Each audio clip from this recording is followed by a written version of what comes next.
Hi all, നിങ്ങളൊരു refurbished ആയിട്ടുള്ള iPhone മേടിക്കാൻ പ്ലാൻ ഇട്ടിരിക്കുകയാണോ? എങ്കിൽ ഈ വീഡിയോ മാക്സിമം ഫുള്ളായിട്ട് കാണാൻ നോക്കുക. ഞാൻ ഈ വീഡിയോയുടെ അകത്ത് ഈ റീഫർബിഷ്ഡ് ആയിട്ടുള്ള ഐഫോൺ മേടിക്കുന്നതിന് മുൻപും അതുപോലെ ശേഷവും ചെയ്യേണ്ട കുറച്ച് ഇമ്പോർട്ടൻ്റ് ആയിട്ടുള്ള കുറച്ച് കാര്യങ്ങൾ പറയുന്നുണ്ട്. അപ്പോൾ നമുക്ക് വീഡിയോയിലോട്ട് കിടക്കാം. നിങ്ങളിപ്പോൾ ഒരു റീഫർബിഷ്ഡ് ആയിട്ടുള്ളൊരു ഐഫോൺ എടുക്കാൻ പ്ലാൻ ഉണ്ടെങ്കിൽ തന്നെ ഇതിൻ്റെ പ്രധാനപ്പെട്ട കാരണം ഇപ്പോൾ ഐഫോണിനൊക്കെ നല്ല റേറ്റാണ്. ഇപ്പോൾ ഒരു ബേസ് വേരിയൻ്റ് തന്നെ നമുക്കിപ്പോൾ ഒരു 70-80 വരുന്നുണ്ട്.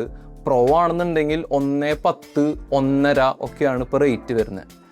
അതുകൊണ്ടാണ് ഇപ്പോൾ ഒട്ടുമിക്ക ആളുകളും ഈ പറഞ്ഞ ഈ സെക്കൻഡ് ഹാൻഡ് അല്ലെങ്കിൽ റീഫർബിഷ്ഡിലോട്ട് പോണത്. ഇപ്പോൾ മൊത്തത്തിൽ നോക്കിക്കഴിഞ്ഞാൽ നമ്മുടെ മൊബൈൽ മാർക്കറ്റ് കംപ്ലീറ്റ് നോക്കിക്കഴിഞ്ഞാൽ നല്ലോണം റേറ്റ് കൂടാണ്. AI വന്നുകൊണ്ട് ചിപ്സിനൊക്കെ നല്ല റേറ്റാണ്. അതുപോലെ ഈ ഇന്ത്യൻ കറൻസിയുടെ വാല്യൂ നല്ലോണം കുറഞ്ഞിരിക്കുകയാണ്. ഈ പാർട്സൊക്കെ പുറത്തുനിന്ന് വരുന്ന കാരണം കൊണ്ട് ഇപ്പം മൊത്തത്തിൽ റേറ്റ് കൂടിയിരിക്കുകയാണ്. നിങ്ങൾക്കിപ്പോൾ 2 ഓപ്ഷനുള്ളത്. ഒന്നില്ലെങ്കിൽ റീഫർബിഷ്ഡ് ആയിട്ടുള്ളൊരു ഐഫോൺ എടുക്കുക, അല്ലെങ്കിൽ സെക്കൻഡ് ഹാൻഡ് ആയിട്ടുള്ളൊരു ഐഫോൺ എടുക്കുക. ഇത് രണ്ടും തമ്മിലുള്ള വ്യത്യാസം എന്ന് വെച്ച് കഴിഞ്ഞാൽ, ഈ ഒരു റീഫർബിഷ്ഡ് ആയിട്ടുള്ള ഐഫോൺ എന്ന് വെച്ചാൽ ഒരാൾ ഓൾറെഡി യൂസ് ചെയ്തിട്ട് നേരെ കമ്പനി കൊണ്ടു കൊടുക്കും. എന്നിട്ട് അതൊന്നില്ലെങ്കിൽ ഒഫീഷ്യൽ കമ്പനി ആകാം, അല്ലെങ്കിൽ തേർഡ് പാർട്ടി ആകാം. എന്നിട്ട് ഈ കമ്പനി ഇത് മൊത്തം അഴിച്ചു നോക്കി ഫുള്ള് സോഫ്റ്റ്വെയർസൊക്കെ ഒന്ന് ചെക്ക് ചെയ്തിട്ട് ഇതിന് ഓരോ ഗ്രേഡ് കൊടുക്കും. ഇപ്പോൾ നമ്മൾ കാഷിഫൈലാണ് പറയുന്നുണ്ടെങ്കിൽ സൂപ്പർബ്, ഗുഡ്, ഫെയർ, അങ്ങനെയാണ് 3 കാറ്റഗറി കൊടുക്കുക. അപ്പോൾ സൂപ്പർബ് എന്ന് പറയുമ്പോൾ നല്ല ക്വാളിറ്റി ഉണ്ടാവും, ഗുഡ് ആണെങ്കിൽ അതിൻ്റെ താഴെയായിരിക്കും, ഫെയർ ആണെങ്കിൽ ഓക്കെ ആയിരിക്കും. ഇനി സെക്കൻഡ് ഹാൻഡ് ആണ് നോക്കുന്നുണ്ടെങ്കിൽ നമ്മുടെ ഒരു ക്ലോസ് ആയിട്ടൊരു ഫ്രണ്ടോ അല്ലെങ്കിൽ ഒരു ഫാമിലി മെമ്പറോ അല്ലെങ്കിൽ നമ്മൾ ഈ OLX അതുപോലത്തെ ഈ ഫേസ്ബുക്ക് മാർക്കറ്റ് പ്ലേസ് അവിടെയൊക്കെ കാണുന്നതാണ് ഈ സെക്കൻഡ് ഹാൻഡ് എന്ന് പറയുന്നത്. അതായത് ഓൾറെഡി ഒരു പേഴ്സൺ യൂസ് ചെയ്തിട്ട് അവർ മൊത്തം ഫോർമാറ്റ് ചെയ്ത് നമുക്ക് തരുന്നു.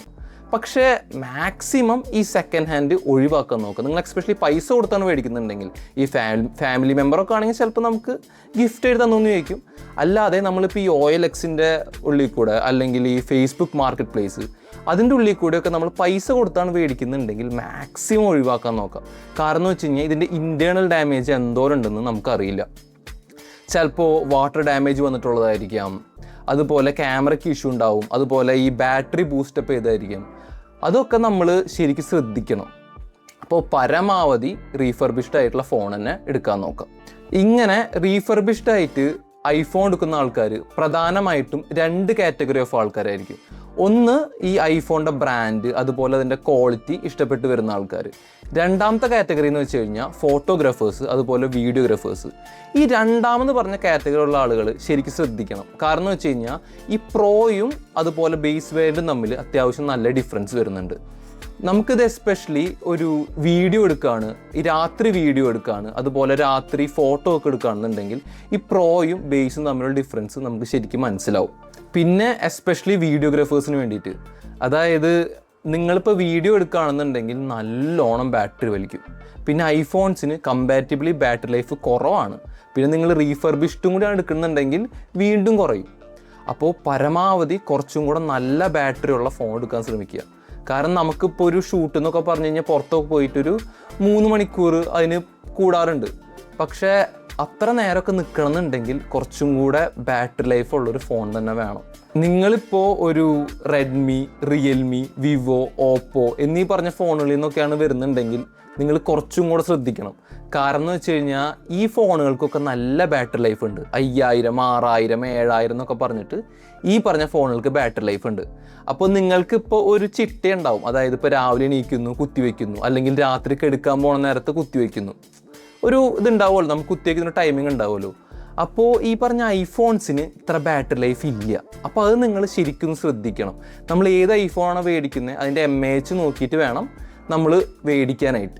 നിങ്ങളപ്പോൾ ഫോൺ മേടിക്കാൻ പോവുകയാണെന്നുണ്ടെങ്കിൽ മാക്സിമം 5G ഫോൺ മേടിക്കാൻ നോക്കുക, 4G മേടിക്കരുത്. കാരണം ഇപ്പോൾ ഇൻസ്റ്റാഗ്രാം ആണെങ്കിലും യൂട്യൂബൊക്കെ ആണെങ്കിലും അത്യാവശ്യം നെറ്റ് വേണം.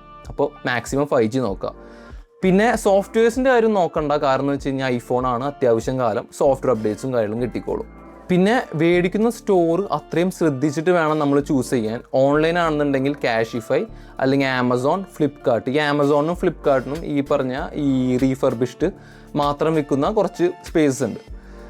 ഇനിയിപ്പോൾ ലോക്കൽ സ്റ്റോർ ആണെന്നുണ്ടെങ്കിൽ മിനിമം ഒരു 6 മാസത്തെ വാറൻറ്റി എങ്കിലും നമ്മൾ ചോദിച്ച് മേടിക്കണം.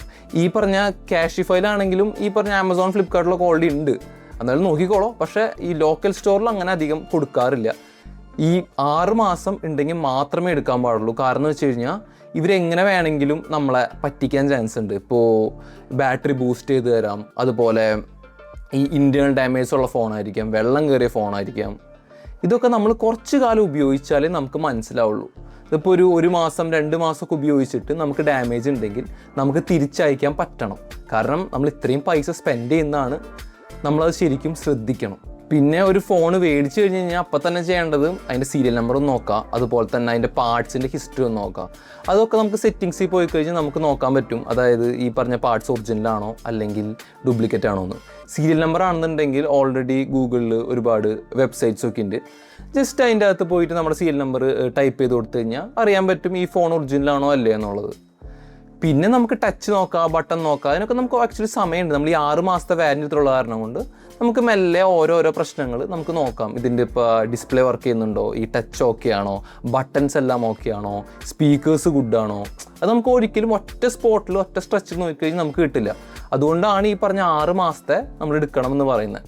നിങ്ങൾക്ക് ഈ വീഡിയോ ഇഷ്ടപ്പെട്ടു എന്ന് വിചാരിക്കുന്നു. ഇഷ്ടപ്പെട്ട് കഴിഞ്ഞാൽ ഈ വീഡിയോ ഒന്ന് ലൈക്ക് ചെയ്യുക. അതുപോലെ ഇതുപോലത്തെ വീഡിയോസ് ഇനി കാണാൻ താല്പര്യം ഉണ്ടെങ്കിൽ നമ്മുടെ ചാനലൊന്ന് സബ്സ്ക്രൈബ് ചെയ്യുക. അപ്പോൾ നന്ദി.